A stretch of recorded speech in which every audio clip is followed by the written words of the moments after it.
Chairman মরহুম সিরাজুল ইসলাম লেবু ভাই, উনি আমার জানা মতে অনেক ভালো মানুষ ছিলেন।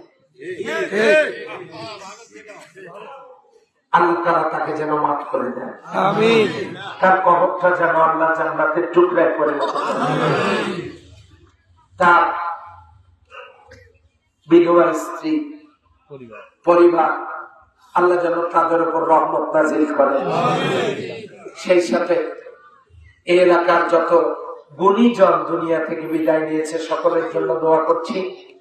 আমরা যারা এখানে এসেছি, আমার মা নেই, মায়ের কাছে দোয়া আমি নিতে পারিলে, আপনাদেরও যাদের বাবা মা নেই, আল্লাহ যেন সবার বাবা মাকে মাফ করে জান্নাতের মেহমান বানায় দেন।